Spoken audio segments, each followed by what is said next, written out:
Hello everybody, I am Akriti Kuthyala and welcome back to my channel. In today's lecture, we'll continue with the subject steel structure design using limit state method. We'll be discussing the topic tension members. The prerequisites for the subject are IS 800-2007 and steel tables of any standard publication.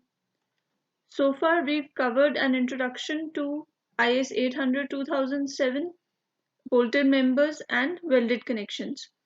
In today's lecture, we'll continue with tension members where we've already discussed introduction to tension members, application of tension members, types of tension members, net area of a section, effective net area, and we've discussed numerical problems based on it, types of failures in tension members, design strength of tension members. In that, we've covered gross section yielding and net section rupture. In today's lecture, we'll be covering block shear. So let's start. जो last lecture है उसमें हमने discuss किया था कि design strength of tension member जो है according two clause 6.1 of IS 800-2007 हमें तीन चीजों के लिए चेक करना होता है, यील्डिंग, रप्चर और ब्लॉक शेयर. तो हमने प्रीवियस लेक्चर्स में यील्डिंग डिस्कस किया है और रप्चर डिस्कस किया है, कैसे क्या उसके क्लॉजेज हैं और कैसे उसकी वैल्यू हम कैलकुलेट करते हैं. आज के लेक्चर में हम देखेंगे कि ब्लॉक शेयर जो है वो क्या होता है, कैसे उसकी वैल्यू कैलकुलेट की जाती है as per IS 800-2007. Block share होता क्या है? This type of failure is characterized by tearing out of a segment or block of material at the end of a member for certain connection configurations. तो यहाँ पे आप देख सकते हैं कि हमारे पास एक मेंबर है और मेंबर का जो पोर्शन है, ये जो ग्रेड पोर्शन है, ये पोर्शन क्या करेगा, ये टूट के निकल जाएगा. उसे बोला जाता है ब्लॉक शेयर. अभी क्यों टूट रहा है वो देखते हैं. The block shear failure occurs along a path involving tension on one plane and shear on a perpendicular plane. तो सबसे इम्पोर्टेंट क्या है ब्लॉक शेयर के लिए कि आपके पास दो प्लेन्स होंगे. एक प्लेन होगा जिसपे टेंशन एक्ट करेगी और दूसरा प्लेन होगा जिसपे शेयर एक्ट करेगा, और ये दोनों प्लेन्स आपस में कैसे होंगे, परपेंडिकुलर होंगे. तो अगर हम इस फिगर को देखें तो यहाँ पे आप देख सकते हैं कि वन सिंगल लाइन बोल्ट्स है. अब यहाँ पे इस पर्टिकुलर प्लेन पे क्या एक्ट कर रहा है, शेयर एक्ट कर रहा है. शेयर क्यों एक्ट कर रहा है? क्योंकि हमारा जो एक्सटर्नल टेंसाइल फोर्स है वो यहाँ पे एक्ट कर रही है. तो फोर्स कौन से डायरेक्शन में होगी, फोर्स यहाँ पे इस डायरेक्शन में होगी. जब इस डायरेक्शन में फोर्स है तो प्लेन, अगर हम इसे नाम दे दें, इसे हम बोलते हैं A, B एंड C. तो जो प्लेन ए बी है उस पे कैसे एक्ट कर रही है फोर्स, ये फोर्स पैरेलल एक्ट कर रही है इस प्लेन ए बी की, और ये इसको शेयर करने की कोशिश कर रही है क्योंकि इस साइड से भी फोर्स एक्ट कर रही है. तो ये क्या करने की कोशिश कर रहे हैं, इसको शेयर करने की कोशिश कर रहे हैं. तो यहाँ पे कैसी फोर्स जनरेट होगी या कैसा स्ट्रेस जनरेट होगा, शेयर स्ट्रेस जनरेट होगा. वैसे ही अगर मैं प्लेन BC की बात करूं तो इस प्लेन BC में एक टेंशन की फोर्स इस डायरेक्शन में एक्ट कर रही है और एक इस डायरेक्शन में एक्ट कर रही है. तो यहाँ पे ये क्या प्रोड्यूस कर रहे हैं, यहाँ पे ये टेंशन प्रोड्यूस कर रहे हैं.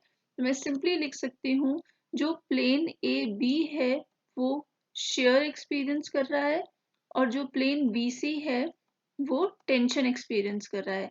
और दोनों प्लेन्स कितने एंगल पे है, एक दूसरे के 90 डिग्री के एंगल पे है, यहाँ पे हम देख सकते हैं. तो ब्लॉक शेयर की पहली रिक्वायरमेंट तो हमने समझ ली कि क्या होती है. अब वो कहता है कि जैसे जैसे आप इस टेंसाइल लोड T को इंक्रीज करते जाएंगे तो क्या होगा कि जो भी वीकर प्लेन है, अब हमारे पास दो प्लेन है AB और BC, इन दोनों में से जो भी प्लेन वीक होगा उस प्लेन में क्या एक्ट करेगा, उस प्लेन में यील्डिंग होगी. तो आपने देखना है कि कौन सा प्लेन वीक है और उस प्लेन पे क्या हम बोलेंगे, उस प्लेन पे यील्ड स्ट्रेंथ जो है वो अप्रोच कर जाएगी और वहां पे क्या होने लग जाएगी, यील्डिंग होने लग जाएगी. So it is said when applied tensile load is increased, जैसे जैसे मैं इस T को इंक्रीज कर रही हूँ, the yield strength of the weaker plane, इन दोनों में से जो भी वीकर प्लेन होगा उसमें यील्ड स्ट्रेंथ अप्रोच कर जाएगी. However, this plane does not fail as the stronger plane restrains it. अब क्या बोल रहा है वो कह रहा है कि ठीक है, जो भी वीकर प्लेन है, अब इस पर्टिकुलर केस के लिए जो छोटा प्लेन है वो वीकर प्लेन हो जाएगा, तो हम इसे क्या मान लेते हैं, टेंसाइल फोर्स, जो टेंशन जहाँ पे एक्ट कर रही है वो कौन सा प्लेन है, वीकर प्लेन है. तो मैंने बोल दिया प्लेन BC जो है इस पर्टिकुलर केस के लिए, हर केस के लिए डिफरेंट होगा। यहाँ पे जो फिगर शो किया है उसमें छोटा प्लेन कौन सा है, टेंशन वाला प्लेन, BC प्लेन छोटा है तो हमने उसको कैसा प्लेन मान लिया, वीक प्लेन मान लिया। अब वो कह रहा है कि वीक प्लेन में क्या होगी, यील्डिंग होगी, पर ये मेंबर फेल नहीं कर जाएगा। अगर यील्डिंग हो भी रही है तो अभी एकदम से ब्लॉक शेयर नहीं होगा। क्या होगा, जो ये AB प्लेन है, जो ये स्ट्रॉन्गर प्लेन है, ये इसको रिस्ट्रेन करेगा, ये इसको सपोर्ट करेगा। तो फेलियर को कौन रिस्ट्रेन कर रहा है, फेलियर AB प्लेन उसको रिस्ट्रेन कर रहा है। The load can still be increase. अभी जो AB प्लेन है वो इस BC प्लेन को सपोर्ट कर रहा है तो फेलियर नहीं होगा। तो इसलिए आप क्या कर सकते हो, आप इस टेंशन T को और इंक्रीज कर सकते हो। अभी हम इसे और इंक्रीज कर सकते हैं, ऑल्दो हमारी प्लेन BC में क्या होने शुरू हो गई है, यील्डिंग होनी शुरू हो गई है। अब आप ये कब तक इंक्रीज कर पाओगे लोड, शुरू में मान लेते हैं कि हमने लोड 10 रखा था, फिर जब हमने लोड 50 किया तो यील्डिंग स्टार्ट हो गई। अब आपने इसको और इंक्रीज कर दिया, पर कब तक इंक्रीज कर पाओगे, तब तक इंक्रीज कर पाएंगे जब तक ये प्लेन AB जो है, जो स्ट्रॉन्गर प्लेन है हमारा, वो फेल करना स्टार्ट नहीं कर देता। तो AB इस पर्टिकुलर केस के लिए कौन सा प्लेन है, हमारा स्ट्रॉन्गर प्लेन है। और वो कैसे फेल करेगा, वो फेल करेगा रप्चर में। तो जो स्ट्रॉन्गर प्लेन है वो रप्चर करता है और जो वीकर प्लेन है वो यील्ड करता है। इसमें ये जरूरी नहीं है कि हमेशा टेंशन प्लेन ही यील्ड करेगा और शेयर प्लेन ही रप्चर करेगा। ये डिपेंड करता है कि कौन सा प्लेन स्ट्रॉन्ग है और कौन सा प्लेन वीक है। During this time the weaker plane is yielding. Weaker plane तो अभी भी यील्ड कर रहा है। अब क्या हुआ है, अब जो स्ट्रॉन्गर प्लेन था, AB प्लेन था, उसने भी रप्चर करना स्टार्ट कर दिया है। तो टोटल स्ट्रेंथ क्या हुई इस पर्टिकुलर मैकेनिज्म में, इस पर्टिकुलर मैकेनिज्म में टोटल स्ट्रेंथ हुई जो भी आपकी वीक प्लेन की स्ट्रेंथ है प्लस जो आपकी स्ट्रॉन्गर प्लेन की स्ट्रेंथ है। तो ये दोनों स्ट्रेंथ मिला के आपके पास क्या बनेगी, स्ट्रेंथ बनेगा ब्लॉक शेयर का। So during this time, the weaker plane is yielding. The total strength equals the rupture strength of the stronger plane AB plus the yield strength of the weaker plane BC. तो दोनों plane की strength को जब आप add करेंगे तो आपके इस पूरे ब्लॉक शेयर की स्ट्रेंथ बनेगी। पर जब ये दोनों ही फेल कर जाएंगे, प्लेन AB भी फेल कर जाएगा, तो ये ग्रे करा हुआ पोर्शन है ये क्या कर जाएगा, टूट के निकल जाएगा। The shear area AB, अगर हम यहाँ लिखें तो the shear area AB and the tensile area BC is small in the figure. तो यहाँ AB is large and BC is small in the figure. यहाँ पे आप देख सकते हैं AB बड़ा है और BC क्या है, छोटा है। तो इसी वजह से मैंने AB को क्या बोला था, AB को मैंने stronger plane बोला था और BC को मैंने weaker plane बोला था। The primary resistance to a block shear failure is shearing and not tensile in this case. तो यहाँ पे क्या हो रहा है, जो स्ट्रॉन्गर प्लेन है उसके अलोंग क्या एक्ट कर रहा है, उसके अलोंग शेयर एक्ट कर रहा है। तो यहाँ शेयर है और यहाँ पे क्या है, वीकर प्लेन के अलोंग क्या है, टेंशन है। तो वो कह रहा है द प्राइमरी रेजिस्टेंस, कौन सबसे ज्यादा रेजिस्टेंस प्रोवाइड करेगा, वही प्रोवाइड करेगा जो ज्यादा स्ट्रॉन्ग है। तो इस पर्टिकुलर केस में शेयर जो है वो रेजिस्टेंस प्रोवाइड कर रहा है, टेंशन यहाँ पे रेजिस्टेंस प्रोवाइड नहीं कर रहा है। तो वो केस टू केस पे डिपेंड करेगा। हम आगे देखेंगे जहाँ पे ये केस रिवर्स हो जाएगा, tension will be on the stronger case, stronger plane and shear will be on the weaker plane. तो ये हम क्या कर पाएंगे, इसको रिवर्स कर पाएंगे। Therefore, it is logical to assume that when shear occurs on this large shearing resistance area AB, the small tensile plane has yielded. तो जब तक यहाँ पे shear आएगी तब तक ये तो क्या हो गया होगा, yield कर चुका होगा। Thus, for tension member shown in figure, when the surface fails by a rupture of gross shear surface accompanied by yielding on the net tension surface, the shaded block will tend to tear out. तो यहाँ पे ये क्या कर जाएगा, ये जो shaded block है जो हमने ग्रे किया है ये क्या टूट के निकल जाएगा, क्योंकि शेयर प्लेन के अलोंग रप्चर हो गया है और वीकर प्लेन के अलोंग, मतलब टेंशन प्लेन के अलोंग इस पर्टिकुलर केस में यील्डिंग हो गई है। तो ये हमारा मैकेनिज्म हुआ ब्लॉक शेयर फेलियर का, कि कैसे आपने प्लेन डिसाइड करना है। वो प्लेन्स परपेंडिकुलर होंगे और उन प्लेन्स में जो स्ट्रॉन्गर प्लेन होगा वो वीकर प्लेन को सपोर्ट करेगा, और जब स्ट्रॉन्गर प्लेन फेल कर जाएगा तो आपका ये पूरा का पूरा हिस्सा टूट जाएगा। अब अगर आप यहाँ पे देखें, ये पर्टिकुलर फिगर हम पहले से डिस्कस करते आ रहे हैं। इस प्लेन को मैंने बोला था ए, बी और सी। तो फिगर 1 में शेयर प्लेन ए बी के अलोंग है। ये प्लेन स्ट्रॉन्गर प्लेन है। जो स्ट्रॉन्गर प्लेन है उसमें क्या होता है, रप्चर होता है, और वही क्या करेगा, मेन रेजिस्टेंस प्रोवाइड करेगा। बीसी में अगर आप देखें तो टेंशन प्लेन है, वो वीकर प्लेन है। ए बी और बीसी में से वीकर प्लेन है, तो वीकर प्लेन पे क्या होती है, यील्डिंग होती है। पर इस पूरे ब्लॉक की स्ट्रेंथ कैसे निकलेगी, strength of plane A B plus plane BC. अब ये तो होगी शेयर फ्रैक्चर। अब रप्चर जहां हो रहा है वहां पे क्या होगा, फ्रैक्चर होगा। तो share fracture and tension yielding हो रही है इस फर्स्ट केस में। अब देखते हैं सेकेंड केस में क्या हो रहा है। सेकेंड केस में अगर आप देखें तो हमने वेल्डिंग कर रखी है, अनलाइक द प्रीवियस केस जहाँ पे बोल्टिंग हो रखी थी, यहाँ पे हमने वेल्डिंग कर रखी है। अब अगर आप देखें तो ये पर्टिकुलर प्लेन जो है, अगर हम इसे नाम दे दें फिर से, हम बोल सकते हैं ए बी सी और डी। तो टेंशन इस डायरेक्शन में एक्ट कर रही है दोनों प्लेन्स पे, या दोनों पूरे आपके इस प्लेट पे टेंशन इस डायरेक्शन में एक्ट कर रही है। तो हम देख सकते हैं कि प्लेन ए बी पे ये कैसा इफेक्ट शो कर रहा है, शेयर इफेक्ट शो कर रहा है। वैसे ही प्लेन सी डी पे भी ये कैसा इफेक्ट शो कर रहा है, शेयर इफेक्ट शो कर रहा है। पर प्लेन बी सी पे ये दोनों कैसी फोर्सेस एक्ट कर रही हैं, टेंशन की तरह फोर्स एक्ट कर रही है। तो ए बी और सी डी कैसे प्लेन्स हैं, शेयर प्लेन्स हैं, और बी सी कैसा प्लेन है, टेंशन प्लेन है। तो ये हमने नोट डाउन कर लिया। अब हम देखते हैं कि कौन सा इसमें से स्ट्रॉन्गर प्लेन है। तो आप देख सकते हो कि टेंशन का जो प्लेन है उसकी लेंथ बड़ी है। तो लेंथ बड़ी है मतलब वो कैसा प्लेन होगा, स्ट्रॉन्गर प्लेन होगा। तो यहाँ पे टेंशन कैसा प्लेन है, स्ट्रॉन्गर प्लेन है। ऊपर वाले केस में वो वीकर प्लेन था, बट मैंने आपको बताया था कि ये जरूरी नहीं होता कि टेंशन प्लेन वीकर प्लेन हो। वो डिपेंड करता है सिचुएशन पे कि किस सिचुएशन की हम बात कर रहे हैं। तो ए बी और बी सी कैसे प्लेन हो गए, ये वीकर प्लेन हो गए। और हमने देखा था ब्लॉक शेयर के केस में जो भी प्लेन वीक है उसमें क्या होता है, उसमें यील्डिंग होती है। ये जरूरी नहीं है कि टेंशन के केस में यील्डिंग हो, जो भी प्लेन वीक है उसमें यील्डिंग होगी, और जो प्लेन स्ट्रांग है उसमें क्या होगा, रप्चर एक्ट करेगा या फिर रप्चर होगा। तो यहाँ पे शेयर प्लेन पे क्या हो रहा है, यील्डिंग हो रही है, और टेंशन प्लेन पे क्या हो रहा है, रप्चर हो रहा है। और मेन रेजिस्टेंस कौन दे रहा है, मेन रेजिस्टेंस यहाँ पे भी फिर से क्या देगा आपको, रप्चर ही मेन रेजिस्टेंस प्रोवाइड करता है। और टोटल जो स्ट्रेंथ होगी आपके इस ब्लॉक की वो कैसे कैलकुलेट करेंगे हम, जो भी आपके plane A B plus plane C D plus plane B C की स्ट्रेंथ है, वो आपके इस पूरे ब्लॉक की स्ट्रेंथ होगी।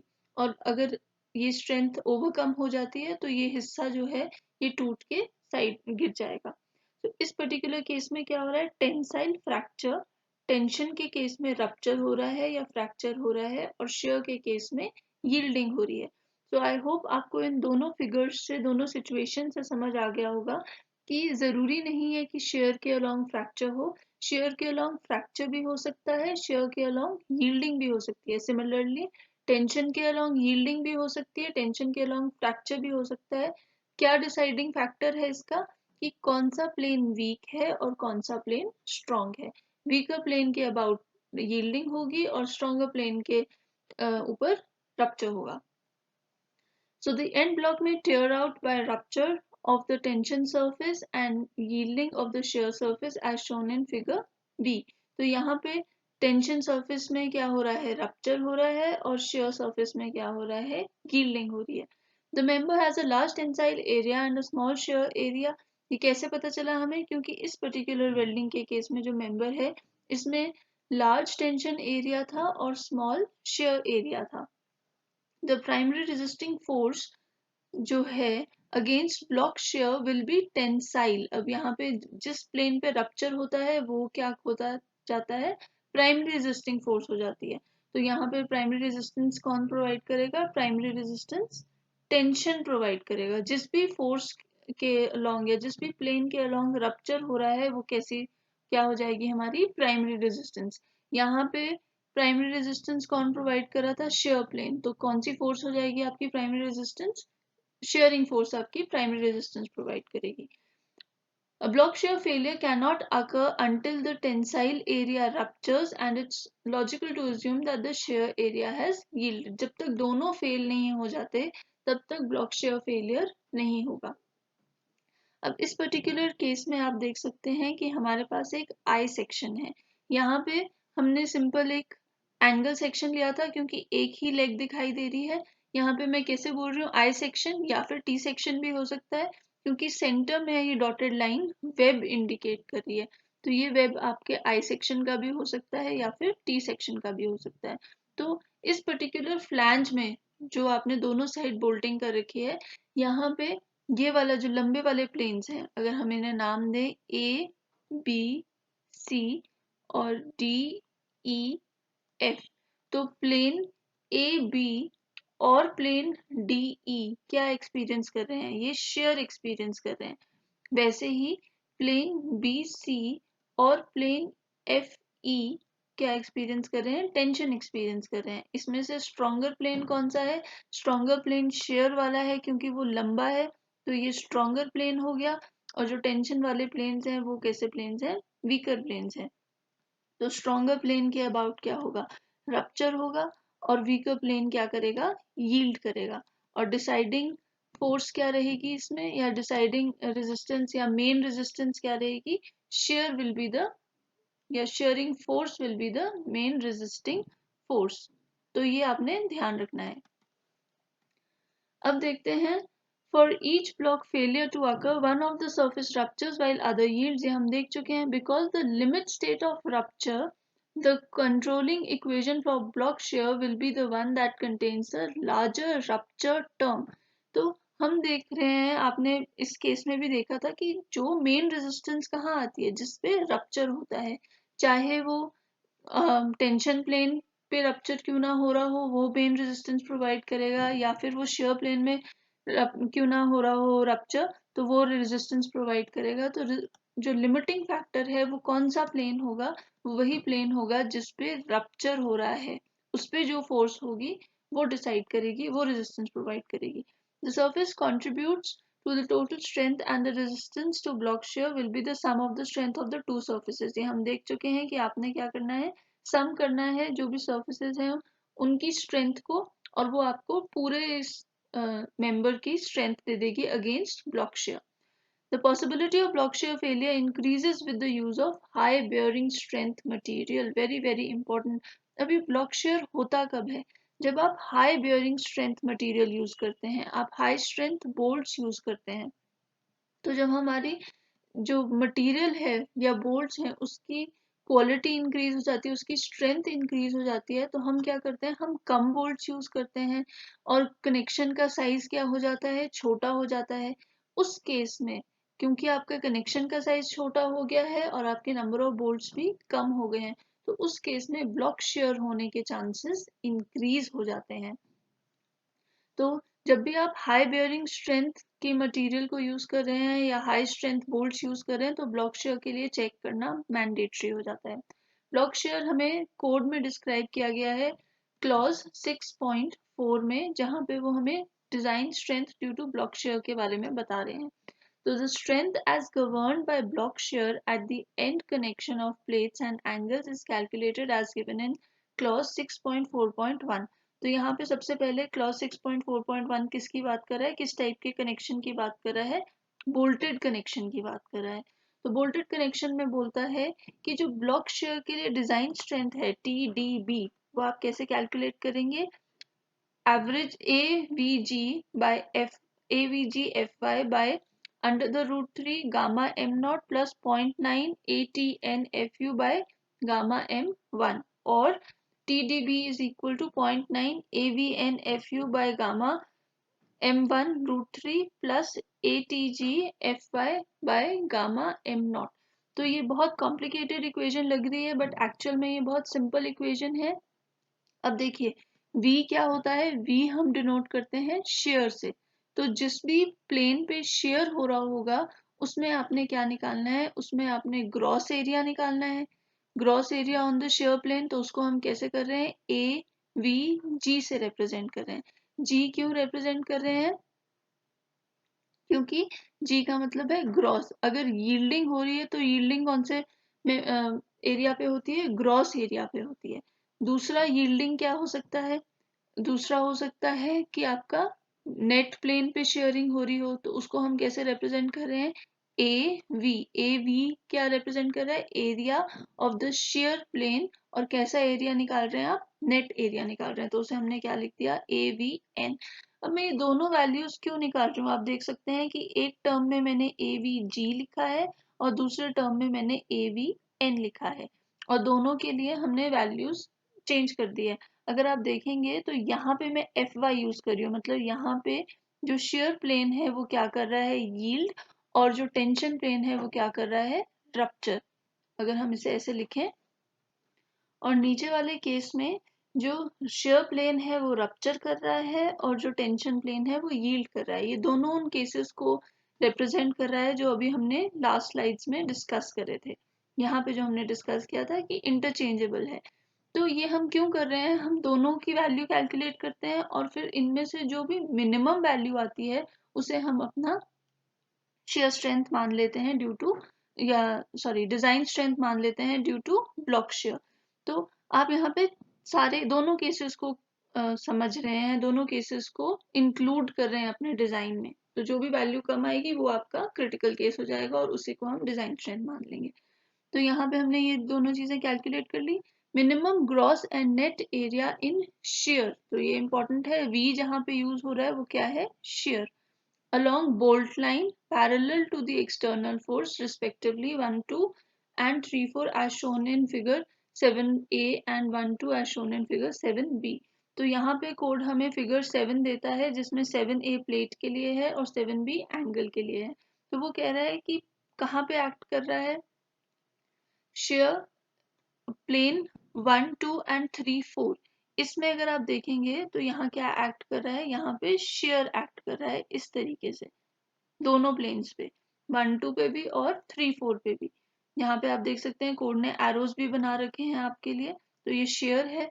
और जो दूसरा एंगल वाला सेक्शन है उसमें सिर्फ 1 2 प्लेन पे शेयर एक्ट कर रहा है, यहाँ पे प्लेट नहीं है, तो ये इस तरीके से ब्रेक कर जाएगा। प्लेट के केस में ये इस रेक्टेंगल इस तरीके से बनेगा, यहाँ पे एंगल के केस में रेक्टेंगल इस तरीके से बनेगा। सो द डिफरेंस इज कि एंगल के केस में 3 4 प्लेन इंक्लूड नहीं हो रहा है।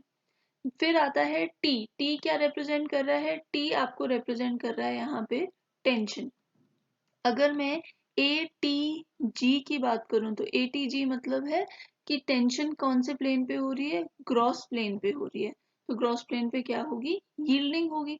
तो आप देख सकते हो जहां पे टेंशन वाले प्लेन पे यील्डिंग हो रही है वहां पे हमने ग्रॉस ग्रॉस एरिया यूज करा है, एटीजी यूज करा है। जहां पे टेंशन वाले प्लेन पे रप्चर हो रहा है वहां पे हम क्या यूज कर रहे हैं, नेट एरिया यूज कर रहे हैं। तो यहाँ पे क्या हो रहा है, रप्चर हो रहा है। तो ऊपर वाले अगर आप इक्वेशन को देखें तो यहाँ पे टेंशन प्लेन पे रप्चर हो रहा है, तो हमने 0.9 ATN FU upon gamma M1 use किया है। तो सिंपल है, सिर्फ आपने ये दोनों वैल्यूज को कैलकुलेट करना है। The minimum gross and net area and tension from the bolt hole to the toe of the angle and bolt line perpendicular to the line of force respectively 2 3 as shown in figure 7b। तो ये 2 3 जो plane है यहाँ पे क्या act कर रही है, यहाँ पे टेंशन एक्ट कर रही है इस पर्टिकुलर केस में, और यहाँ पे भी 2 3 पे क्या एक्ट कर रही है, टेंशन एक्ट कर रही है इस पर्टिकुलर केस में। तो ये हमें कोड ने दे दिया है। एफ यू क्या है, अल्टीमेट स्ट्रेस, और एफ वाई क्या है, yield stress of the material, जो भी आपने प्लेट यूज करी है उसका मटेरियल। अब कोड बोलता है क्लॉज 6.4.2 में कि जो वेल्डेड कनेक्शंस हैं, वेल्डेड कनेक्शन के केस में block shear strength TDB shall be checked for welded end connections by taking an appropriate section in the member around the end weld। तो जो एंड वेल्ड है उसके आसपास आप एक अप्रोप्रिएट सेक्शन चूज करेंगे और वो सेक्शन जनरली क्या कर जाएगा, शेयर ऑफ कर जाएगा, टूट के गिर जाएगा। The cross hatched parts may tear out around weld lines. तो ये वेल्ड लाइंस है और ये क्या कर सकता है, बीच वाला पार्ट टूट सकता है। यहाँ पे टेंशन में फ्रैक्चर हो रहा है और शेयर में यील्डिंग हो रही है, शेयर प्लेन पे यील्डिंग हो रही है। नेक्स्ट हमारे पास एक छोटा सा टॉपिक है स्लेंडरनेस रेशियो। अब स्लेंडरनेस रेशियो हम पहले भी कर चुके हैं स्ट्रक्चर मैकेनिक्स आरसीसी में। तो स्लेंडरनेस रेशियो क्या होता है, it is the unsupported length divided by the least radius of gyration. तो ये हमारे पास फॉर्मूला है। पर टेबल 3 IS 800 का टेबल 3, अगर आप यहाँ देखें तो मैंने टेबल 3 का स्निपेट लगाया है। तो ये टेबल 3 जो है वो हमें maximum value of effective slenderness ratio दे रहा है। तो वो क्या वर्ड ऐड कर दे रहा है, इफेक्टिव स्लेंडरनेस रेशियो। अब हम अनसपोर्टेड लेंथ तो बोलते थे, पर कोड क्या चाहता है कि हम कैसी अनसपोर्टेड लेंथ लें, इफेक्टिव लेंथ लें। तो यहाँ पे इफेक्टिव स्लेंडरनेस रेशियो का मतलब क्या है कि K L upon R minimum. R minimum क्या है, R minimum is simply least radius of gyration. L क्या है, इफेक्टिव, एल आपकी लेंथ है, और के क्या है, के वो फैक्टर है जो आप इफेक्टिव लेंथ के लिए यूज करते हैं। अगर आपको आरसीसी में याद होगा तो हम देखते थे कि एंड कनेक्शंस कैसे हैं। अगर पिंड एंड कनेक्शंस हैं तो के की क्या वैल्यू होगी, अगर फिक्स्ड एंड कनेक्शंस हैं तो के की क्या वैल्यू होगी, एक एंड फिक्स्ड है एक एंड पिंड है। तो इस तरीके का एक टेबल हमने देखा था आरसीसी में। वैसे ही यहाँ पे भी हमारे पास के की वैल्यू अलग से देने के बजाय कोड ने क्या किया है, हमें डायरेक्टली के एल बाय आर की वैल्यू प्रोवाइड कर दी है। अब टेंशन मेंबर्स में हम जनरली स्लेंडरनेस रेशियो पे इतना फोकस नहीं करते, पर कोड हमें कुछ क्लॉजेस दे रहा है, कुछ वैल्यूज दे रहा है, तो वो देखते हैं। A member normally acting as a tie, tie member से मुझे पता चल गया कि ये क्या बता रहा है, ये टेंशन मेंबर की बात कर रहा है। In a roof truss or a bracing system not considered effective when subject to possible reversal of stress into compression resulting from the action of wind or earthquake forces। तो जब इस तरीके की कोई रिवर्सल लोड एक्ट कर रहा है आपके टाई मेंबर पे, तो आप स्लेंडरनेस रेशियो कितनी ले लेंगे, 350। Effective slenderness ratio 350। Members always under tension, कुछ ऐसे मेंबर्स हैं जिसमें हमेशा ही टेंशन एक्ट कर रही है, तो उस केस में other than pre tension members को नहीं हम इंक्लूड करते इसमें। उस केस में आप इफेक्टिव स्लेंडरनेस रेशियो कितनी ले लेंगे, 400। और वो यहाँ पे बोलता है फर्स्ट केस के लिए कि tension members such as bracings pre-tension to avoid sag need not satisfy the maximum slenderness ratio limit। तो जो प्री टेंशन मेंबर्स है जिसमें आपने सैगिंग को अवॉइड करने के लिए आपने प्री टेंशनिंग कर रखी है, उन्हें ये कंडीशन स्लेंडरनेस रेशियो की सेटिस्फाई करने की जरूरत नहीं है। तो आपने सिंपली याद रखना है, for tie members in roof truss और a bracing system maximum effective slenderness ratio is equal to 350। इससे कम होनी चाहिए आपकी वैल्यू। So in today's lecture we covered design strength of tension members for block shear। अब हम cross yielding, cross section yielding, net section rupture और block share तीनों केसेस डिस्कस कर चुके हैं। नेक्स्ट लेक्चर में हम न्यूमेरिकल प्रॉब्लम देखेंगे जिससे हम design strength of a tension member calculate करेंगे। So I hope this lecture was useful to you. Thank you and stay tuned for more.